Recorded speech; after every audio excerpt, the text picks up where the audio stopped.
Speaker സ്ഥാനത്തേക്ക് നാമനിർദ്ദേശ പത്രിക സമർപ്പിച്ച് കൊടിക്കുന്നിൽ സുരേഷ് എം പി ഇപ്പോൾ മാതൃഭൂമി ന്യൂസൊപ്പം ചേരുകയാണ്. നാളെ 11 മണിക്കാണ് മത്സരം. എന്താണ് ഒരു ചരിത്രത്തിൽ ആദ്യമായി സ്പീക്കർ തെരഞ്ഞെടുപ്പിൽ മത്സരത്തേക്ക് തന്നെ പോകാനുള്ള സാഹചര്യം? സാധാരണഗതിയിൽ മത്സരം ഒഴിവാക്കേണ്ടത് ഭരിക്കുന്ന കക്ഷിയാണ്. അത് കക്ഷിയാണോ മുന്നണിയാണോ അവരാണ് അതിനകത്ത് മത്സരം ഒഴിവാക്കാൻ വേണ്ടി മുൻകൈ എടുക്കേണ്ടത്. ലോക്സഭയിലെ കീഴ്വഴക്കം അനുസരിച്ച് സ്പീക്കർ സ്ഥാനം ഭരിക്കുന്ന പാർട്ടിക്കാണെങ്കിൽ ഡെപ്യൂട്ടി സ്പീക്കർ സ്ഥാനം പ്രതിപക്ഷത്തിനാണ് ലഭിക്കുന്നത്.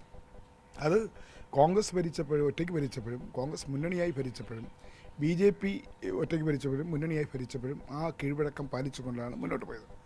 എന്നാൽ 2014 നരേന്ദ്രമോദി ഗവൺമെൻറ് അധികാരത്തിൽ വന്നതിന് ശേഷം അവർ ലോക്സഭയിൽ പ്രതിപക്ഷ നേതൃത്വ സ്ഥാനം തന്നില്ല, ഡെപ്യൂട്ടി സ്പീക്കർ സ്ഥാനം തന്നില്ല. അതിനവർ പറഞ്ഞ ന്യായം എന്ന് പറയുന്നത് നിങ്ങൾ അംഗീകൃത പ്രതിപക്ഷമല്ല എന്നാണ് പറഞ്ഞത്. അതുകൊണ്ട് 16 ലോക്സഭയിലും 17 ലോക്സഭയിലും പ്രതിപക്ഷത്തിന് അല്ലെങ്കിൽ സാങ്കേതികമായി 2-3 MPമാരുടെ മാത്രം കുറവേ ഞങ്ങൾക്കുണ്ടായിരുന്നുള്ളൂ. പക്ഷേ ആ സാങ്കേതികത്വം പറഞ്ഞാണ് അവർ പ്രതിപക്ഷ നേതാവ് സ്ഥാനവും ഡെപ്യൂട്ടി സ്പീക്കർ സ്ഥാനവും പ്രതിപക്ഷത്തെ ഏറ്റവും വലിയ കക്ഷിയായ കോൺഗ്രസ് തരാതിരുന്നത്. എന്നാൽ 18 ലോക്സഭയിൽ കോൺഗ്രസ് 100 അംഗങ്ങളുടെ അംഗബലമുണ്ട്. അപ്പോൾ പ്രതിപക്ഷ നേതാവ് സ്ഥാനവും ഓട്ടോമാറ്റിക്കായിട്ട് ഞങ്ങൾക്ക് ലഭിക്കേണ്ടതാണ്. ഡെപ്യൂട്ടി സ്പീക്കർ സ്ഥാനവും സഭയിലെ ഏറ്റവും വലിയ കക്ഷിയായ പ്രതിപക്ഷ കക്ഷിയായ കോൺഗ്രസ് നൽകേണ്ടതാണ്. അത് ഇവർ ലംഘിച്ചു. ഇപ്പോൾ പ്രോട്ടൈം സ്പീക്കറുടെ സെലക്ഷൻ തന്നെ സഭയിലെ കീഴ്വഴക്കങ്ങൾ ലംഘിച്ചുകൊണ്ടാണ് അവർ തീരുമാനമെടുത്തത്. 8 പ്രാവശ്യം ജയിച്ച ഞാൻ പ്രോട്ടൈം സ്പീക്കർ ആകേണ്ടതിന് പകരം 7 പ്രാവശ്യം ജയിച്ച BJPയുടെ ഒരു MPക്കാണ് ആ സ്ഥാനം നൽകിയത്. അത് ഗവൺമെൻറ്റിൻ്റെ തീരുമാനമായിരുന്നു. ഇനി ഡെപ്യൂട്ടി സ്പീക്കർ തെരഞ്ഞെടുപ്പും ഡെപ്യൂട്ടി സ്പീക്കർ തെരഞ്ഞെടുപ്പ് വരുമ്പോൾ സ്പീക്കർ തെരഞ്ഞെടുപ്പിൽ ഞങ്ങളുടെ സഹായം വേണം. പക്ഷേ ഡെപ്യൂട്ടി സ്പീക്കർ സ്ഥാനത്തേക്ക് നമുക്ക് ചർച്ച ചെയ്യാം, അത് പിന്നീട് നമുക്ക് ആലോചിക്കാം എന്ന മറുപടിയാണ് BJP നേതാക്കളിൽ നിന്ന്, അതായത് അമിത്ഷാ, രാജ്നാഥ് സിംഗ് ഉൾപ്പെടെയുള്ള നിന്നുണ്ടായത്. അത് ഞങ്ങൾക്ക് തൃപ്തിയായില്ല. കാരണം അനുകൂലമായിട്ടുള്ളൊരു നിലപാടോ അല്ലെങ്കിൽ സംസാരമൊന്നും ഈ ഡെപ്യൂട്ടി സ്പീക്കർ സ്ഥാനത്ത് NDAയുടെ ഭാഗത്തൊന്നും ഉണ്ടായിട്ടില്ല എന്നുള്ളത് വീണ്ടും ചർച്ച ചെയ്യാമെന്ന് അവർ പറഞ്ഞു. ചർച്ച ചെയ്യാമെന്ന് സ്പീക്കർ ഇലക്ഷൻ കഴിഞ്ഞതിന് ശേഷം നമുക്ക് ചർച്ച ചെയ്യാമെന്ന് പറഞ്ഞു. ചർച്ച ചെയ്താൽ ഇവരെങ്ങനെയാണ് വിശ്വസിക്കുക? സ്പീക്കർ ഇലക്ഷൻ കഴിഞ്ഞാൽ ഇവർ വേറെ ന്യായം പറഞ്ഞിട്ട് ഡെപ്യൂട്ടി സ്പീക്കർ സ്ഥാനം തരാതിരിക്കും. അങ്ങനെ നമ്മളെ കളിപ്പിക്കാനും വെട്ടിലാക്കാനുമുള്ള ഒരു ശ്രമമാണ് അവർ നടത്തിയത്. അപ്പോൾ അതുകൊണ്ട് അവർക്ക് ക്ലിയർ കട്ടായി പറയാമായിരുന്നു, അല്ലെങ്കിൽ ഡെപ്യൂട്ടി സ്പീക്കർ സ്ഥാനം നിങ്ങൾക്ക് പ്രതിപക്ഷത്തിന് തരാം.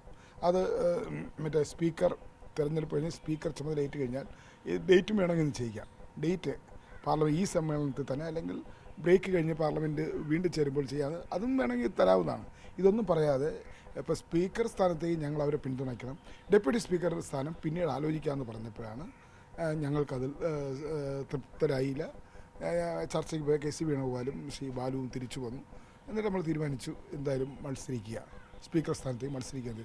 ഈ മത്സരം ഒഴിവാക്കേണ്ടത് യഥാർത്ഥത്തിൽ അവരാണ് ചെയ്യേണ്ടിയിരുന്നത്. ഞങ്ങൾക്ക് മത്സരിക്കാൻ താല്പര്യമില്ലായിരുന്നു. പക്ഷേ പ്രതിപക്ഷത്തെ വളരെ നിഷ്കരുണം തള്ളിക്കളയുക, പ്രതിപക്ഷത്തിൻ്റെ അവസരങ്ങൾ തരാതിരിക്കുക, പ്രതിപക്ഷത്തിന് ലഭിക്കേണ്ടത് ന്യായമായി ലഭിക്കേണ്ട തരാതിരിക്കുക തുടങ്ങിയ കഴിഞ്ഞ 2 ലോക്സഭയിൽ അവരെ അനുവർത്തിച്ച അതേ നയങ്ങളാണ് ഈ ഭൂരിപക്ഷമില്ലാതെ ഏതാനും കക്ഷികളുടെ പിന്തുണയോടുകൂടി ഭരിക്കുന്ന ഒരു സർക്കാർ കാണിക്കുന്നത്. ഇപ്പോൾ ഇന്ത്യ സഖ്യത്തിൻ്റെ കയ്യിലൊരു വ്യക്തമായിട്ടുള്ള അംഗബലമുണ്ട്. NDA ക്യാമ്പിൽ നിന്നടക്കം വോട്ടുകൾ ലഭിക്കുന്നുള്ള കാര്യം പ്രതീക്ഷിക്കുന്നുണ്ടോ? അല്ല, ഈ ഞങ്ങളുടെ വിജയത്തിൻ്റെയോ പരാജയത്തിൻ്റെയോ പ്രശ്നമല്ല ഞങ്ങൾ ഇതിനകത്ത് കാണുന്നത്. ഞങ്ങൾ കാണുന്നത് പ്രതിപക്ഷത്തെ അംഗീകരിക്കാതെ പ്രതിപക്ഷത്തിൻ്റെ അവകാശങ്ങൾ അത് തരാതെ ഈ സർക്കാർ വീണ്ടും മുന്നോട്ട് പോയി. കഴിഞ്ഞ 2 ടേമിൽ അവർ അങ്ങനെയാണ് ചെയ്തത്. 16-17 ലോക്സഭകളിൽ അവരങ്ങനെയാണ് മുന്നോട്ട് പോയത്. അവർക്ക് മൃഗീയമായ ഭൂരിപക്ഷം ഉള്ളത് കൊണ്ട് അവർ അങ്ങനെയൊക്കെ ചെയ്തു. ഞങ്ങൾക്ക് ഒരു ശക്തമായ പ്രതിപക്ഷത്തിൻ്റെ അംഗസംഖ്യയിലായിരുന്നു. എന്നാൽ ഇത്തവണ അങ്ങനെയല്ല. അതുകൊണ്ട് ഏറ്റുമുട്ടാനുള്ള ഒരു രീതിയിലാണ് അവർ പോകുന്നതെങ്കിൽ അതിൽ ഒട്ടും നമ്മൾ പുറകോട്ടല്ല എന്ന് തെളിയിക്കുന്നതിന് വേണ്ടിയുള്ള ഒരു മത്സരമാണ് ഇതിനകത്ത്. സ്പീക്കർ സ്ഥാനത്തേക്ക് ഞങ്ങൾ മത്സരങ്ങൾക്ക് തയ്യാറായത്. ഇപ്പോൾ കൊടിക്കുന്നിൽ സുരേഷിന് ഇന്ത്യ സഖ്യത്തിൻ്റെ പൂർണ്ണ പിന്തുണയുണ്ട്. അതിൽ യാതൊരു അസ്വസ്ഥവുമില്ല. എല്ലാവരുമായിട്ടും സംസാരിച്ച് തന്നെയാണ് ഈ ഒരു നാമനിർദ്ദേശ പട്ടിക. ഞങ്ങൾ നേതാക്കന്മാരെ എല്ലാവരുമായിട്ടും കോൺടാക്ട് ചെയ്യുന്നുണ്ട്. കാരണം 11:30 വരെയും ഡെപ്യൂട്ടി സ്പീക്കർ സ്ഥാനം ഇവർ തരുമെന്നുള്ള പ്രതീക്ഷ ഞങ്ങൾക്കുണ്ടായിരുന്നത്. പക്ഷേ 11:30 കഴിഞ്ഞിട്ട് ചർച്ചയ്ക്ക് പോയ KC വേണുഗോപാലും TR ബാലുവും തിരിച്ചു വന്നിട്ട് പറഞ്ഞു എന്തായാലും അവർ അതിനകത്ത് വ്യക്തമായൊരു ഉറപ്പ് പറയുന്നില്ല, നമുക്ക് മത്സരിക്കേണ്ടി വരും, നോമിനേഷൻ കൊടുക്കാൻ പറഞ്ഞു. അപ്പോൾ അവിടെ ഉണ്ടായിരുന്നവരായിട്ട് എല്ലാവരും സംസാരിച്ചു. ഇനി ബാക്കി കക്ഷികളുമായിട്ട് നേതൃത്വം സംസാരിക്കും. തീർച്ചയായും ഭരണകക്ഷിയുടെ ആരോപണങ്ങൾ തള്ളിക്കളഞ്ഞ് മത്സരരംഗത്തേക്ക് ഇറങ്ങുകയില്ല, തള്ളിവിട്ടതാണ് എന്നുള്ളൊരു കാര്യമാണ് ഇപ്പോൾ കൊടിക്കുന്നിൽ സുരേഷ് MP മാതൃഭൂമി ന്യൂസിനോട് പ്രതികരിച്ചിരിക്കുന്നത്. ഷിജു പട്ടോത്തിനൊപ്പം അർജുൻ പീതാംബരൻ, മാതൃഭൂമി ന്യൂസ്.